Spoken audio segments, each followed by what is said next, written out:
Ben. Hi. Hey, Cristo. Dea. Magdalena, Jean. Hey, everyone. Welcome, and kind reminder that you control the volume of the sound, the music that you're hearing in the background at the bottom of the screen. Hi, Dea. Hey, Paul. And do let us know, what's your experience hosting retrospectives so far? Where do you place yourself on the screen? Hey Arthur, it's a room full of experts, man. You excited? Yeah, definitely. Christoph, we sat next to each other at the Miro office last week, right? Oh, nice! Yeah. I was a level lower. Yeah. But you in were the like building. in your cubicle. That's still weird, right? That was really weird. Yeah. Also, And I can imagine it was really sweaty. The cubicle. It wasn't that bad. I think I was so immersed that it was kind of like I haven't felt no hunger, no sweat, no lack of air, nada. But yeah, I spent there 4 hours. You did it through your legs. Yeah. All right. Thank you so much. So we're like towards the experts kind of the situation, which is awesome, Arthur, because then we can like spar ideas. And my next invitation to y'all is to head over to the chat and find the gift that represents your team during retros. What's the vibe? And share the gift in chat.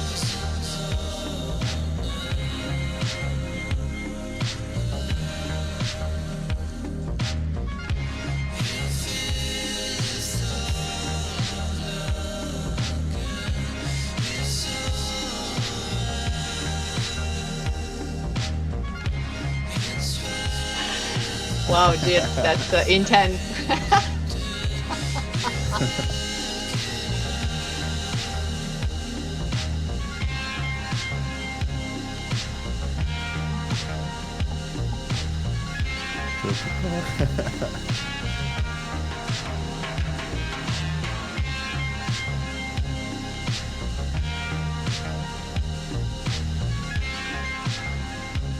Ben can't decide in between Silent fighting.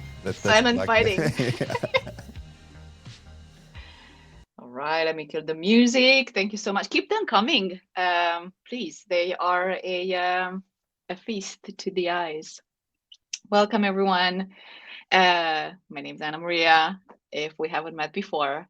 And I am very, very excited to have Arthur with us today. But before we welcome him and pass him the talking stick, I am doing a quick check in the room and see if we have anyone here that is finding themselves in Butter for the very first time now. Go to the React. There we go, Jill. I see a hand up. Welcome to Butter. You can also use these React buttons to the left side of your screen to just, give us a virtual hug or like celebrate or party with us. So that's that. Anyone else besides Jill that's here for the first time? Magdalena? Also, okay. Everyone else I know, they're kind of like well versed in Butter. Hello. Hi. And I cannot see where I can switch on camera. Sorry. Yeah, no worries. You should be able to do that. Everything happens to the left side of your screen, and there you have a mic and a video icon. So that video should be green.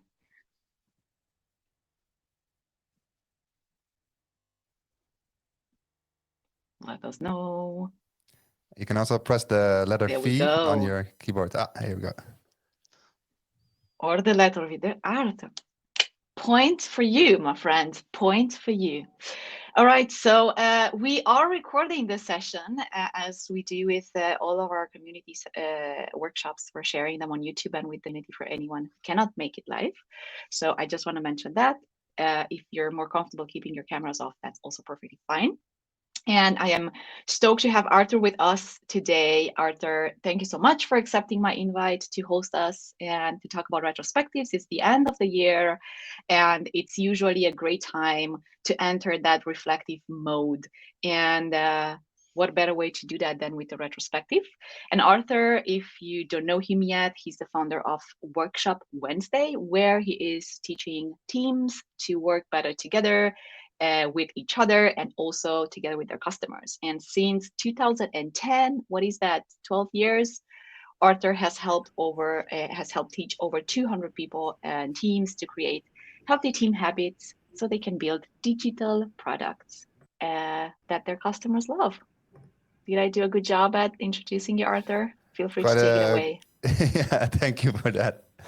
It's quite an introduction, so super excited to be here. First time hosting a ButterMixer, which is cool. I really love butter. I try to squeeze it into my client work more often as well. So yeah, it's been well received. Yeah, on the LinkedIn side. I'll get back to that because I have a new challenge for myself this week. So the idea of today is to focus on retrospectives, of course, as you've seen in the invite. And as you meant, the most of you are like medium to more advanced already at facilitating retrospectives. I think today's going to be interesting to maybe learn a different spin, a different take on retrospectives, how to facilitate them. I kind of got like a structure that maybe you can copy for your own retrospectives to make your lives easier. And yeah, maybe you learn some facilitation approaches from my side that you didn't see before, because every time I see another facilitator do something, I learn something new. That's so much fun in these kind of sessions. So to finish up the intro, I want to ask one more question before we jump to a Miro board. So in the Miro board, we're going to do some exercises, but Anna Maria, maybe you can pop up the last questions for the intro, and that's what do you hope to learn in this ButterMixer event? So we already know kind of like your level of retrospective facilitation, but is there any specific that you saw in the invite of the event, or anything that's just popping up to mind right now that you would like to learn in this event? Like I said, I got a Miro board with a couple of exercises in it that we will go through, but maybe I can spend a little bit more time on specific parts, or even maybe we can add a thing or two if the time allows for it. So do we still got music on? Because I don't hear it. Let's give a minute and then let's go through the answers. Thanks.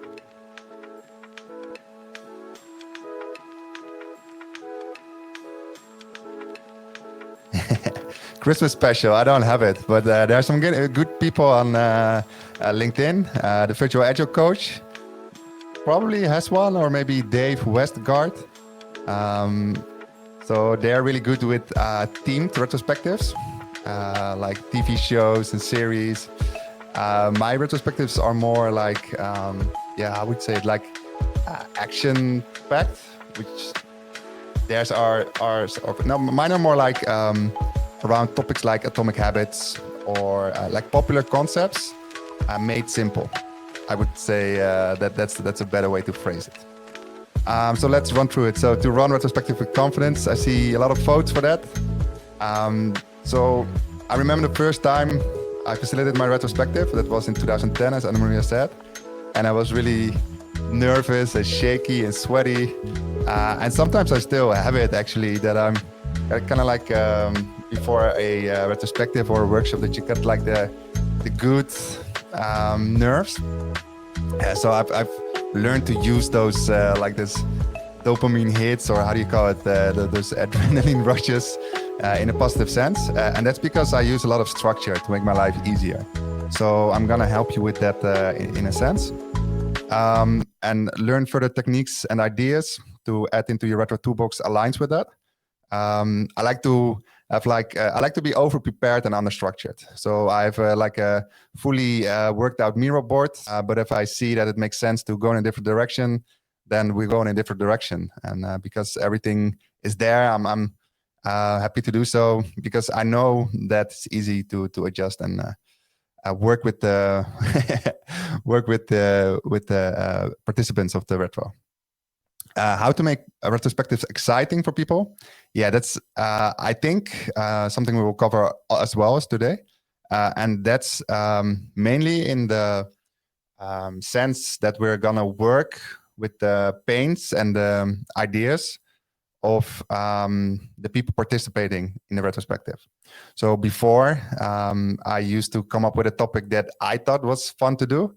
But now I include the participants of the retrospectives way more in coming up with topics, because then they are already more committed before you even start the retro. So I got some guidance around that as well. Yeah, that's going to be a brain extension. So Christmas special, I'm sorry, I can't do that right now, but it's a good idea. I see a couple of Christmas backgrounds already. Some new ideas and practices, definitely. How can I develop my creativity to create a retro? Got some guidance on that as well, with a framework actually that helps you to develop retros faster. I just want to be better, and I want to know the community because I discovered this today. So that's thank you for joining. That's a great reason to be here. I'm not sure how to phrase it, but how to focus it more on the process. That's also something that we will be covering. So that's quite a lot of topics that we got ahead of us. So maybe we can jump to the next step, Anna Maria, and that's jumping to the Miro board. So I think I can start it as well. Yeah. Recording. Yeah, so I will be guiding you through the Miro board. Let's take a couple of seconds to make it load for everyone. And then in the Miro board, we got this great feature, bring everyone to me, which is, I can't mention enough how much I love this feature. So what you see over here, this is like the workshop that we're going to do today. So if I zoom out all the way, then you see a lot of exercises. And that's what I meant with being over-prepared. Some exercises we're going to maybe even skip over or have a quick look at. And some we're going to spend way more time with. The basic idea or the basic promise for today is how can we use retrospectives for a smoother team collaboration in 2023. Retrospectives are a great way to help our teams get 1% better every day, but how can we do that? And how can we keep retrospectives exciting even after you've run them multiple times? How can you keep them fresh? How can you keep improving and prevent that it's something that you maybe might stop doing? The what topics are we going to cover today to achieve that goal? So first, we're going to have a look at how to choose the right topic for your next retro.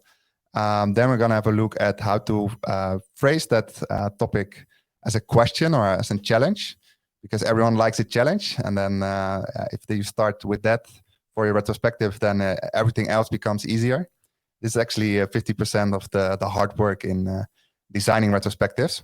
And then we're going to have a look at my 7-step retro framework, which is like an extension of an already popular framework. It's something that I built in Miro. I will show you how you can use it to design retrospectives quickly and effectively. So why retrospectives? I love this idea from Atomic Habits. It's a book by James Clear. Saw some positive responses when I mentioned it earlier. So the idea here is that if you improve 1% every day for 1 year, then at the end of the year, you will become 37 times more productive or better when you're done. So these small habits, they stack up over time. And because of that, you will get compound interest. And this is really difficult concept to grasp, but this is something maybe COVID helped us understand better what exponential growth is. This is what startups are trying to achieve, but then it's still really a difficult concept to understand, because if you only do like a small thing every day, how can it end up in such a big result? But it's true. It's actually worth the effort.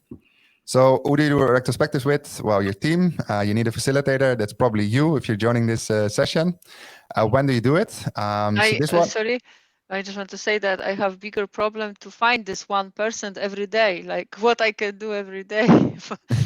I don't have problem to accept that it will be better after a year, but because I know this book also, I have reading this book also. So Okay, I have a Miro template that you can copy specifically for atomic habits.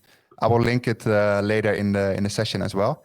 And there I've broken down the steps on how you can do it. So it's something you can do for yourself. It's something you can do together with your team. I think you will find it helpful. So we already had the introduction. Yeah, this may be something I didn't share this before yet, but I started posting regularly on LinkedIn. I try to do it daily since this week. So if you can show a little support over there, that would be already amazing for me. You can have a look at this later after the session as well. So let's get to it. Let's get to it. First topic: how to choose the right topic for your next retro. So if we go over here, then this is a graph which represents the stages a team can be in and the productivity that the team has in that stage. Everyone still following me? Yeah, here we are. So this is called Tuckman's team stages. Maybe you're familiar with it, maybe not. Actually, this is a concept that I use a lot for my for preparing my retrospectives. It's something that helps me identify, get an understanding of where a team is in. I usually don't get to work that long with teams, so like a couple of weeks. And I want to quickly have an idea of where they are in and what might be most beneficial for them to focus on in the weeks that I work with them. So the idea here is that this graph, it's not like rigid. It's something that should help you identify and spot opportunities. And how you can do that is actually with this exercise over here. This is an exercise where the different stages are described. So you have forming, which is the first stage. It's getting to know each other. It's where you are polite. You maybe avoid controversy yet, and you attempt to define your task and processes that you need to do in order to be successful. And typically in this stage, teams need to create team agreements, establish like a bigger mission, why are we doing what we're doing, and set some goals and ground rules. Then the second one, storming. This is actually where a lot of teams get stuck in, even after working with each other for months, or some painful examples of teams being stuck in here for years. And this is where teams are figuring out how to complement each other with skills and their ideas. And behaviors that you might see is like arguing, they're looking for role clarity, or competing for leadership. And the faster you can get out of this stage, the better you are at guiding this process, the more effective your team will be, and the easier your life will be as a facilitator. So what do they need over here? Improve relationships, better understand each other, define roles and purposes. Because once you got through that stage, then you get into the norming stage. And this is where productivity starts to increase. And this is where people are moving from trying to prove themselves and testing each other out to a more problem-solving mentality. So they're actively listening to each other. They have agreed on processes and are comfortable with being with each other, even if their teammates maybe have some quirks that they didn't fully understand in the beginning of meeting each other. To help teams from this stage to grow even further, you can help them with decision-making processes, problem solving as a team, and taking responsibility of things that are happening inside and also outside their team. Then the next stage, this is performing, which is a great stage to be in. Productivity is at its highest. You're highly productive, both personally, professionally. You're self-organizing around problems and opportunities that you spot. You know each other's strengths and weaknesses and how to play with that. And the difficulty here is to maintain the flexibility that you have and to keep moving in the same direction and the same goals. And then adjourning, that's actually the last stage. Adjourning is when you know someone is going to leave the team. So they have not left the team yet, but they're about to.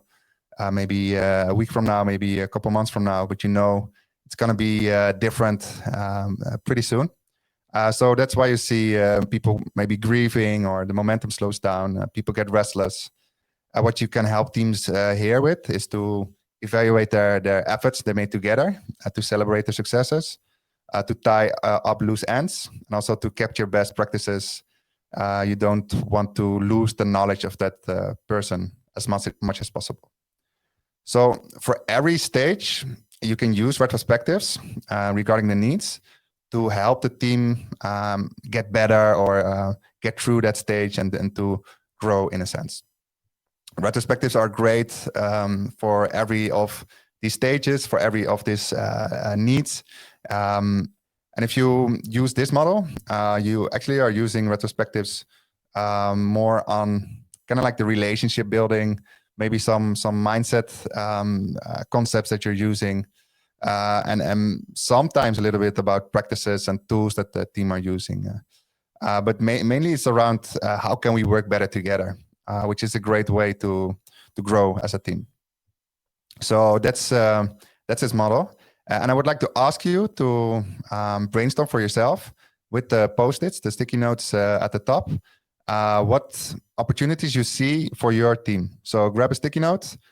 We will set a timer for 2 minutes. Write down some ideas. So if you grab the pink sticky note, then you might be thinking that your team is in the storming phase. What can you help your team with? Why are they in this stage? And what behavior do you see? And what might your team be needing to grow to the next stage? So grab a sticky note. Do we set a timer in Butter? Because then we have some cool music. Yeah. Let's do Miro, and I will just use the music. And for Jill and Magdalena joining us for the first time, you can interact with Miro directly in Butter. So if you hover over and move around, that's Miro, just like you usually know it. So I just wanted to get that out of the way. Okay, and then timer is rolling. So you can just grab a sticky note and then you double click it and you start typing and just put it anywhere on the columns where it makes sense for you.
Yeah, perfect. Time flies. So I see a lot of great input over here. Doing this brainstorming for yourself, it's actually a really powerful skill to develop, because the next time you spot something in your own team or a new team that you're joining, you're able to act on it more quickly, to come up with suggestions and to help the team move forward to the next stage. So I'm going to put the names on the sticky notes, which is also a great feature in Miro. So for the most of them, we should be able to see who wrote the sticky note. So keep this ideas that you put over here in mind. I'm going to explain the next concept, and then we're going to turn these ideas or these opportunities, these problems that you spot over here into topics that you can define for your next retro. So gonna basically build kind of like a how do you say it, like a calendar of topics that you can do for your retrospective in the coming periods. So that means that we're jumping to the next topic, Anna Maria, which is why should you start your retro with a question? So we just covered how to choose the right topic for your retro. So this helps you to identify, okay, where can we focus on? Now the next step is turning that topic into a challenge that you can solve together with your team. And I will explain here why we will do that. So the thing is, if you start a retrospective with a problem, then it's easy for people to get defensive, to feel maybe judged or not good enough, or get into a more closed mindset. So if you start a retrospective with, we're making this mistake every time, it's really horrible that we're doing that. You can imagine what that brings up in emotion-wise, and it's really difficult to get people along on the journey to try to solve that problem. So a better way to do that is to make use of the how might we statement questions. How might we's are really a powerful way to phrase challenges, and in that sense, make everyone part of the problem solving. In this case, how might we prevent from making a mistake X? That's more, it could be a little bit more positive even if I read it like that.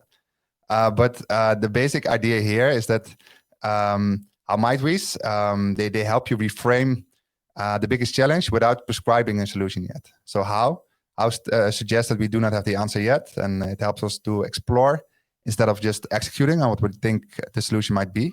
Because if we just execute without really exploring and thinking, it might be that we run in the wrong direction. Might suggest that we can put out ideas as a group, and that they might work or might not. Either way is okay. And then that's the element of collaboration, because the most optimal solution will most likely come from teamwork. So there's this simple way of phrasing your challenge and phrasing how you want to start a retrospective. This is already a super powerful way to make it more easy and to loosen up the group, to get them more involved. So as a next step, I want to ask you to write down a couple of how might we's for your next team retro. You just phrased a couple of opportunities or challenges in the previous exercise. So you can either copy that or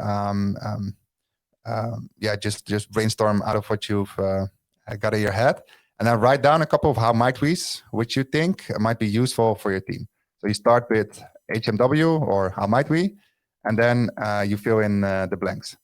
I'm going to set a timer for 3 minutes. Take your time to write a couple of ideas, and then after the 3 minutes, we're going to review a couple of them. If you have any questions, we can take some time for that to do so. So, yeah, DJ, you're really good at this. Okay, 3 minutes. If you find this difficult, that's okay. It's a skill to build. So it's kind of like a muscle that you exercise. So this is something you want to keep on practicing. If you find it challenging, we can talk about it after the 2.5 minutes. So.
So I'm going to filter on sticky notes, and then I can show the name. Okay.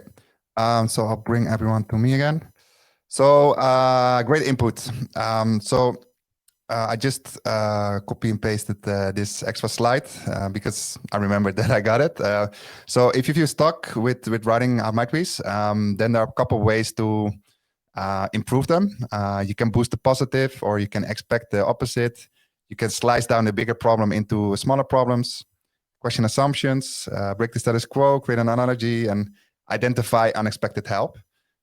So when looking at these sticky notes, if we feel stuck, then we can jump to this and maybe we get unstuck. Also, it includes a YouTube video where I go more in depth about how I do questions.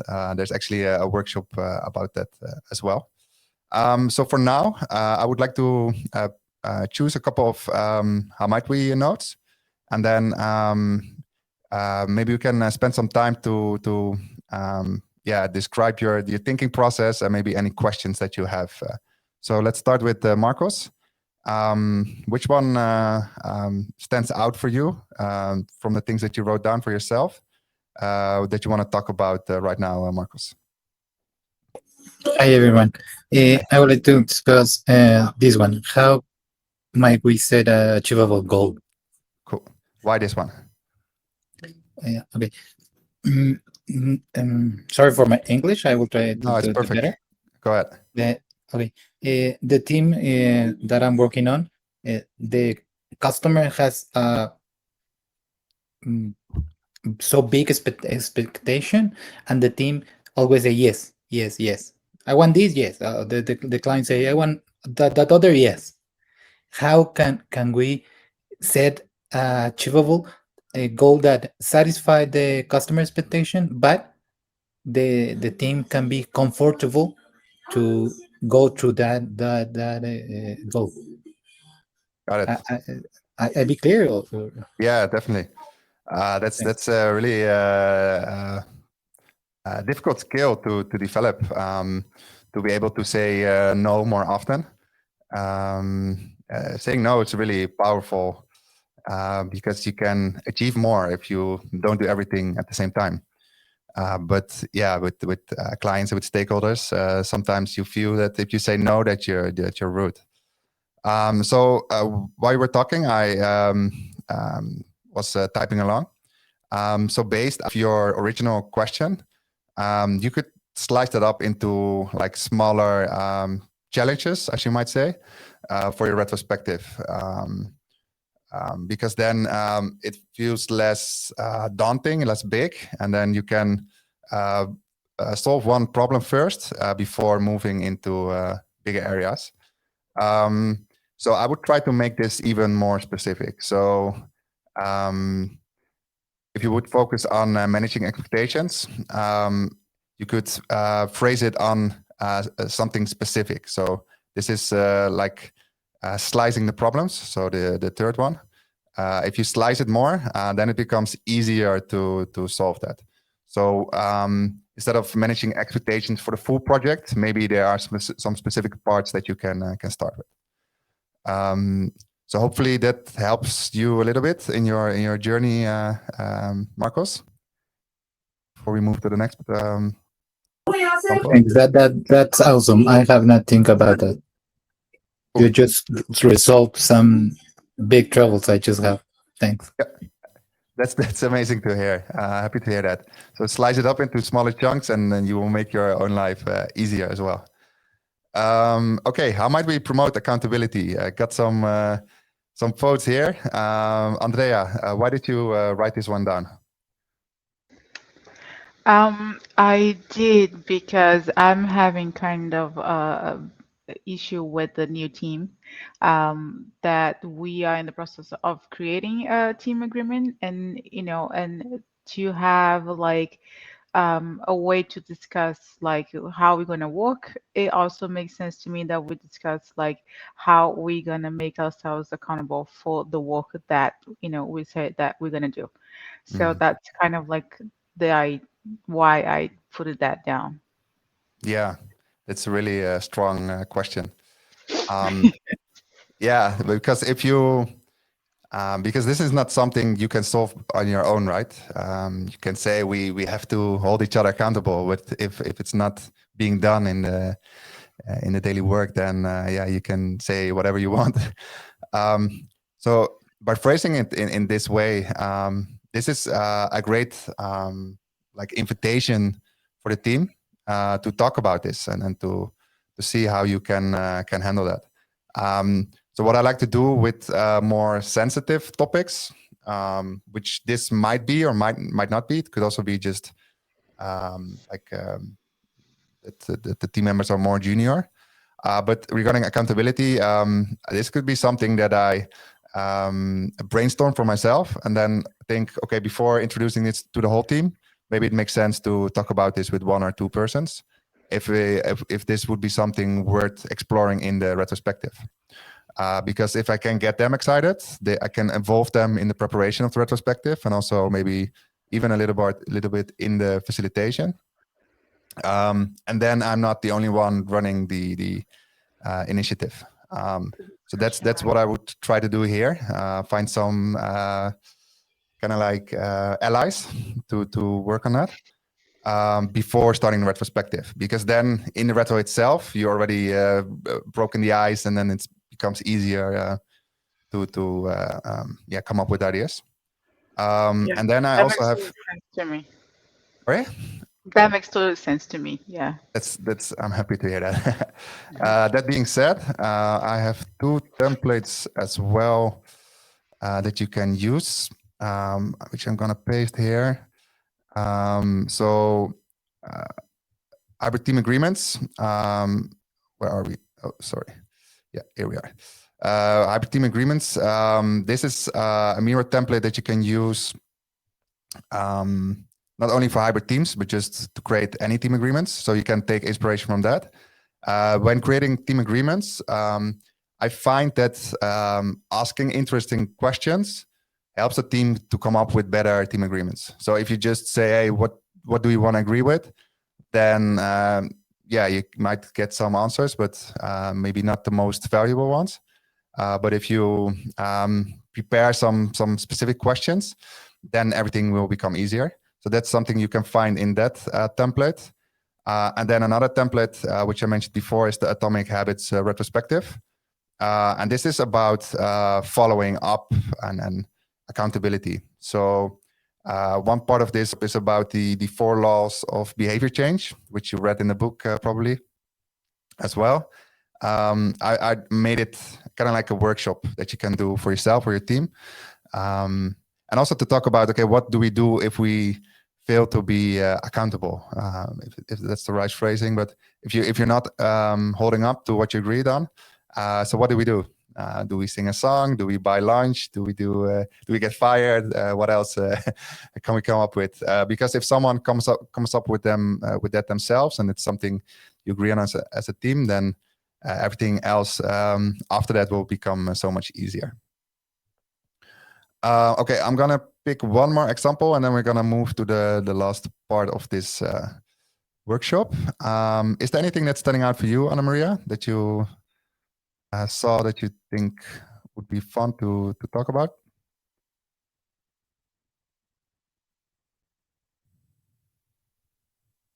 I had to ask you before. I'm putting you on the spot now. You mean from mine? It could be your own. It could be someone else. Is there anything that you saw on the post-its? So for me, for example, if I look at the storming part where everything's kind of crumbling, I added how might we stick with the uncomfortable situations longer to truly understand them. Yeah, I find that we avoid conflict by nature as humans, especially in workplace scenarios. And so how do we talk about those topics and sit in that uncomfortableness longer and not avoid that topic? So I'm thinking things like stinky fish and all those bubbling of the so things we usually don't talk about. So it depends, right? This is the standard answer of a coach. Depends on the situation. I've worked with teams where it was really so you have 5 levels of conflicts. Maybe you know that model as well.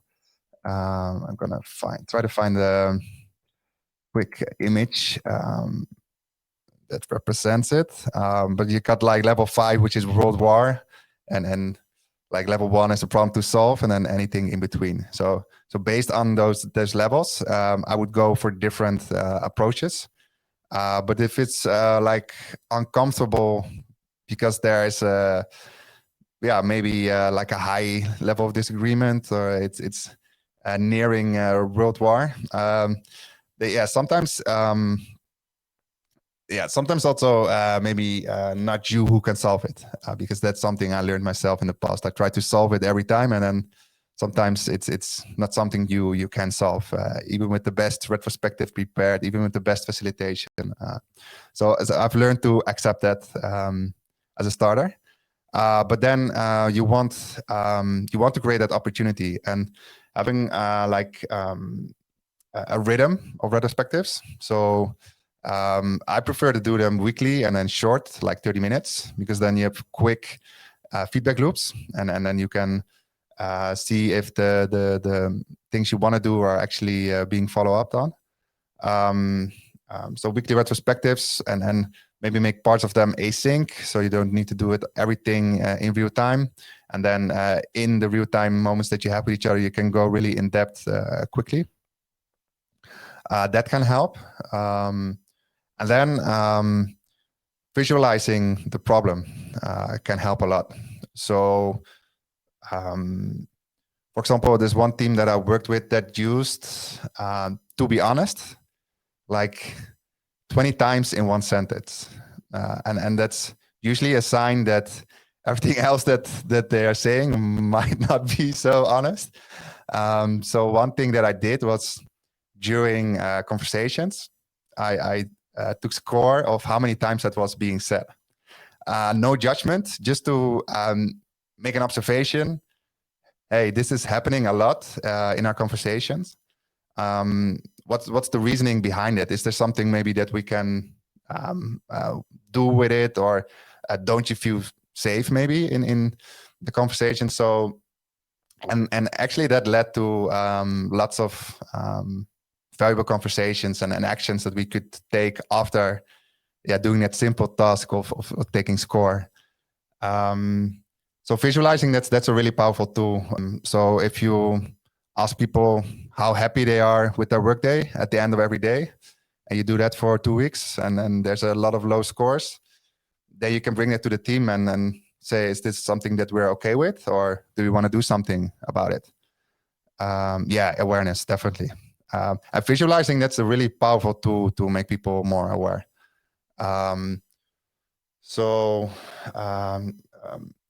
Maybe conflicts that happen, that's something you can maybe visualize, or like passive aggressive messages that get being sent, create kind of like a timeline from it. As I said in the beginning, it depends. But if you can find it in that area, that will make your step to success a little bit easier. If there's anything regarding your how might we's that you want to bounce some ideas off, just send me a message on LinkedIn, and then I'm happy to brainstorm with you. So what I did for my own retrospectives, I built kind of like a library. This is a Notion page that you see, and I built a library of questions. This is how might we build a deeper understanding of our customers and users? How might we work together more in our zones of genius? And this library helps me to quickly spin up a retrospective. It could be something that if I worked with a new team tomorrow, I try to figure out, okay, which stage are they in? Okay, storming might make sense to focus on giving and receiving feedback. And having this library makes my life so much easier. And if you work with a group of facilitators in a company, or as kind of like consultants, having a shared library, that's even better, because then you can learn from each other's expertise. So I would highly recommend to create a library like this. And the example that you see here, then if you collapse it or expand it, then every How Might We question links to a Miro board that I can duplicate for that session. This is actually also something that I've included in my retrospective course. So if you want to get a copy of that, then that's part of the course, just so you know. Let's move to the third topic, which is over here. And that's the 7-step retro framework. And this is a framework that helps me to spin up new retrospectives quickly, because once I've defined a question, like how might we, a challenge for the retrospective, then the framework guides me to make sure that the workshop itself is structured in the right way. And that always helps me to set myself up for success. So the 7-step retro framework, it's something that 5 steps are from the book Agile Retrospectives by Esther Derby and Deanna Larson. And I've added a couple of steps to make it more like a cohesive approach for myself. So goal of today, breaking the ice, follow up on previous action items, gather data, generate insights, decide what to do, and check out. I have a template for myself in Miro, which is just the blank agenda items that you see over here. So the things that I just mentioned of the framework, if I spin up a new Miro board, then I have one template with just like the yellow timeline and the topics next to it. And then also this part, the goal of today, is a template that I've included in that as well. And then I have the how might we blank here, but because I already thought about it, I can fill this in. And then I know, okay, this is the challenge that we want to solve. And then for these specific steps, what exercises make sense to work towards success regarding this challenge. So breaking the ice, that's something that we did in Butter today, which is a super fun way to do it. So that's something I always do. I take a couple minutes, 2 to 5 minutes, to break the ice. I want to let the group, every participant of the group, say something, even if it's only one word, because the earlier they speak in a workshop or in any meeting, the faster or the better their contribution will be during the rest of the workshop. So I try to connect icebreaker with the topic. Sometimes it's something completely random, like take a picture of the most fun place that you like to lunch, or it could be completely random, but usually it's kind of like a soft bridge from the topic to getting into the actual meat of the retrospective. And then this is a step that I added compared to the original framework. Follow up on previous actions. Because if you come up with lots of actions in your retrospective, and then the next time you sit together and there was no progress made, then basically the time that you spent together was a waste of time. Because yeah, if you don't have any follow-up on your actions, then there's no progress, and then there's no improvement. So if you don't follow up on previous action items, and then retrospectives will become boring super fast. So that's something regarding accountability, something really to focus on. And then we get to the the meat of the workshop, which is to gather data. This is one approach to do that.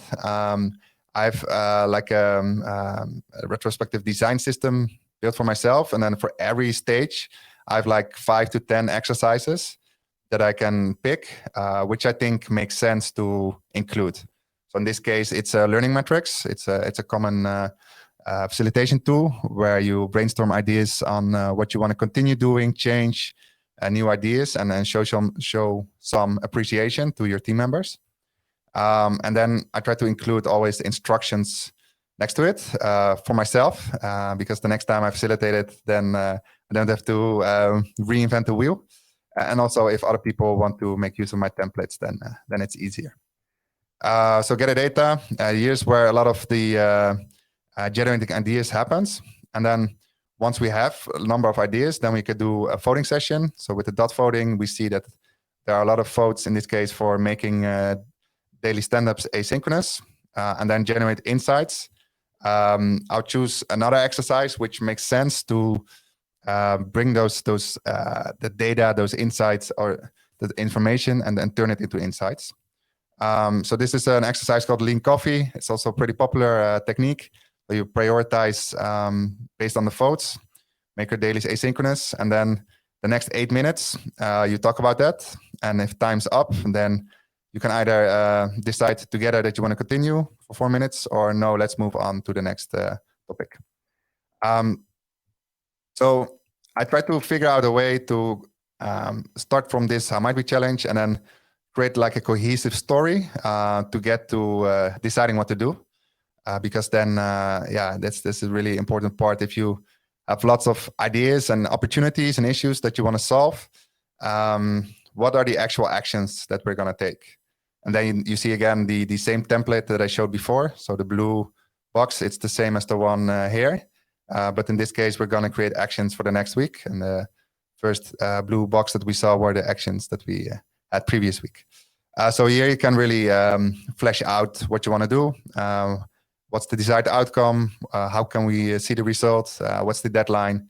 Who's going to own it? And everything that you need to set people up for success.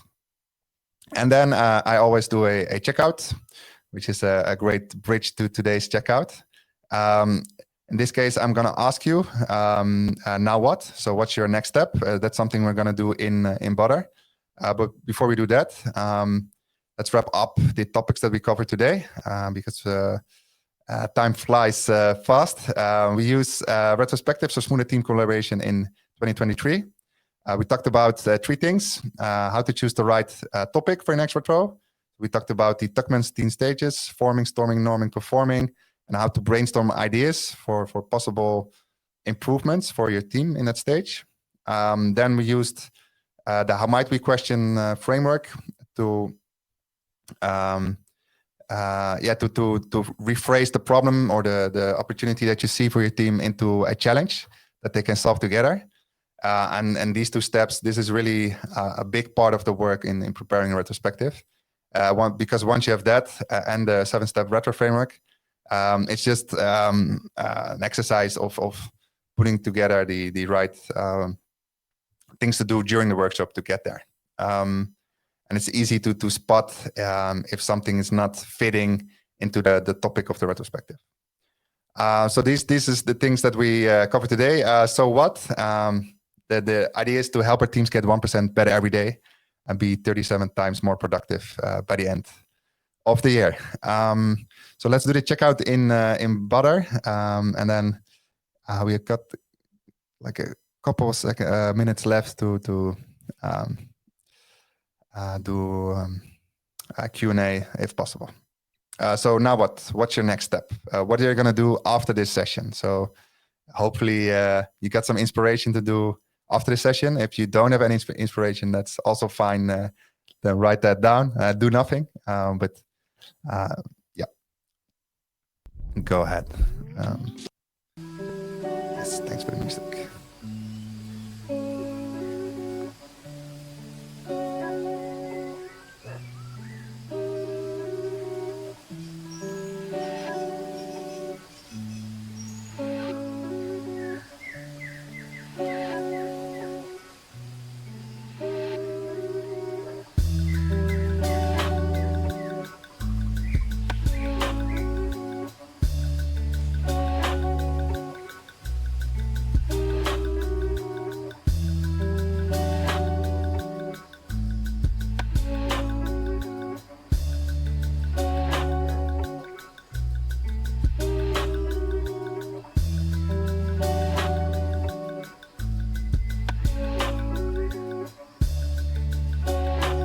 Super cool to see the answers. Anna Maria, anything that's standing out for you? How do you want to wrap this up?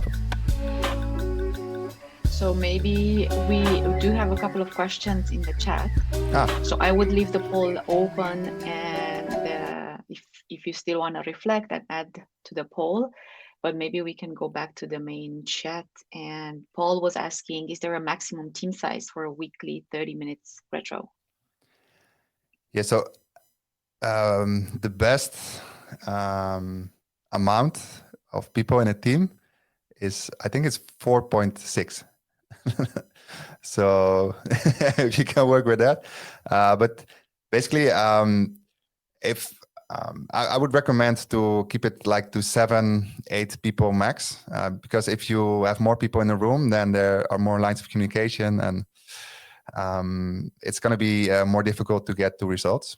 That being said, you can do like simultaneously the same formats. So you could prepare like one big Miro board with the similar exercises, and then do breakout sessions where smaller groups talk about the same topic, but only if it makes sense. So that's if I prepare a workshop for a group of 8 or more people, then always I try to split them up into smaller rooms. So that's not only to make my own life easier, but it's also that you got more rich conversations. And yeah. Okay. Check out the post from Jan in the chat. It looks pretty rad with all the lines of what are those, Jan? Are those lines of communication? Communication. Yeah, communication lines, and it was really a nice post. And it's some article also in the comment about the pizza rule of Amazon. But I think the 4.6 is great. Yeah. So who are we gonna cut in like a sixth? We take turns every week. That's a good idea. Like a team would do, right?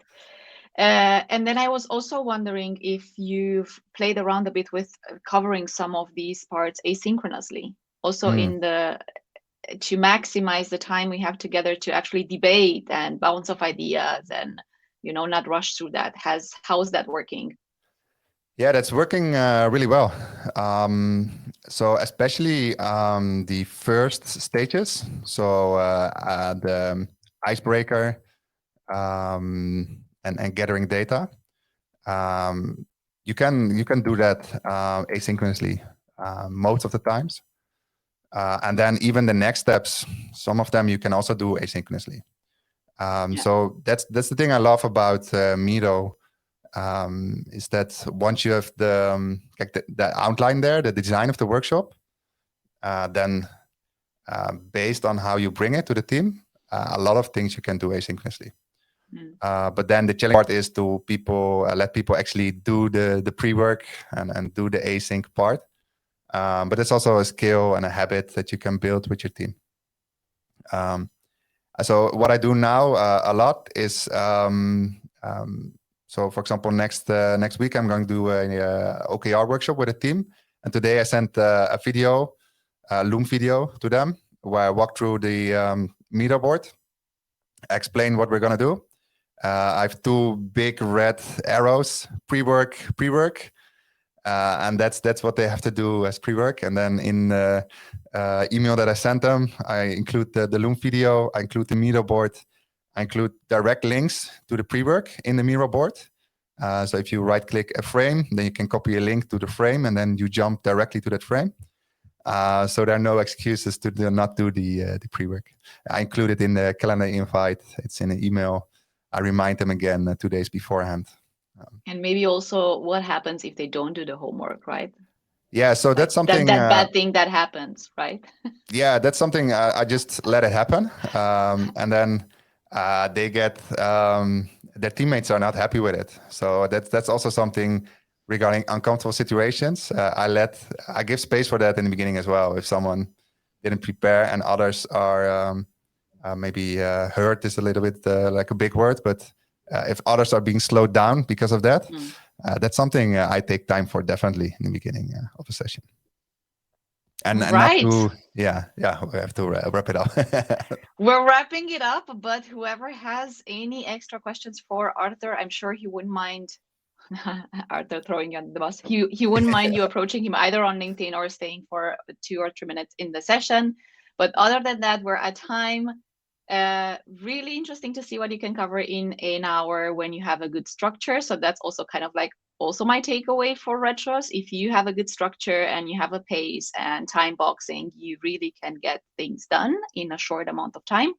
Thank you for sharing your tips and your tricks, and thank you everyone for joining us. Have fun experimenting with your takeaways after today's session, and I will see you hopefully really soon. And if not, yeah, enjoy the end of the year celebrations that are coming up next. Is everyone already in holiday mode?